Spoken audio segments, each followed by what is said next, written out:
Okay, I'm back. Saan ba tayo naputol? Sa death, right? Ano ba ang seryosong aspeto ng buhay? Di ba kamatayan? Ang daming ang sobrang takot na takot dyan.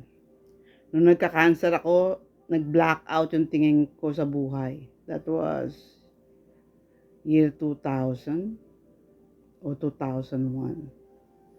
Tagal na nun. Sipin mo, binigyan ako ng doktor na you have 2 years to live. Ba yun? Ang pangit na nga ng love life ko, tapos mamatay pa ako agad. At ang sagwa, cancer.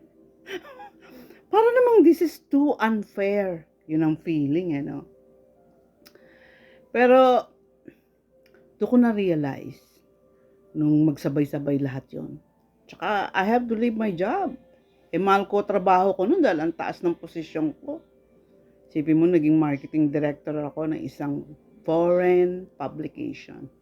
Ang sosyal, di ba? Tapos nasa Makati. Babaw no? So, ang feeling ko noon, inalis lahat ni God sa akin. Yung pala, He was just preparing me for the biggest gift. Alam mo, madalas yung mga perception natin sa buhay mali. Kasi nga, wala tayong wisdom. Pero pag nakuha mo na yung wisdom ni Holy Spirit, pagtatawanan mo buhay mo.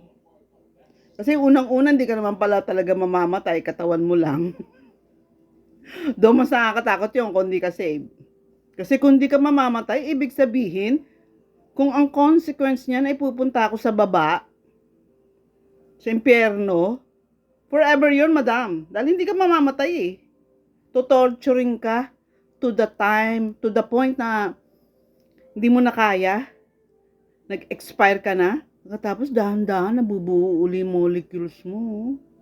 Buhay ka ulit. Uulitin ulit sa'yo yun. Nung una hindi ako makapaniwala Kaso reliable ang mga nagsasalita. Mystics, mga saints, na talagang dinadala ni Christ sa hell para ipakita sa kanila. Mismong si Saint Teresa of Avila, meron siyang hidden sin. Ipinakita ni Christ kung ano consequence nun pag hindi siya nagrepent. Ipinakita pa ni Christ kung saan sa impyerno siya mapupunta. Sa dingding, parang may hole. Doon ka permanently. Para kang, ang tawag dyan, para kang nail na nakapako ka doon. Hindi ka makagalaw. At dinidescribe ni Teresa yung atmosphere na walang oxygen, di ka makahinga, mainit. At saka yung 5 senses mo, times 10. Isabihin, mas mataas yung feelings. Hindi, akala mo ba pag namatay ka na, wala ka ng emotion, wala ka ng feeling? Maling-mali ka kasi ang soul ay divided into 3. Nandun ang emotion. Wala nang kokontrol. Kung yung body mo merong tinatawag na limit, tipong hanggang 400 degrees lang. Kundi, beyond that, patay ka na. Doon 4,000 more than degrees. Isipin mo yung baking, i-times mo ng 1,000. Di ba? Wala pang 1 second. Tostado. Gagawin sa soul mo yon, di ba seryoso yon? Lupet, di ba? So, besides that, ang gusto kong bigyan ng punto rito is napakaseryoso ng napakaikli mong buhay. Seryosong seryoso yan. Kaya, hello, wake up. Magbasa ka ng Bible, nandoon. Kita mo sinabi ni Saint Peter kay Jesus,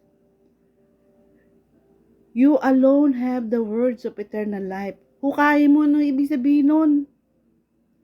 Si Jesus lang ang nag-offer ng security. Wala pang ni isa sa buhay ni San Pedro ang nagsabi sa kanilang, huwag kang matakot sa death.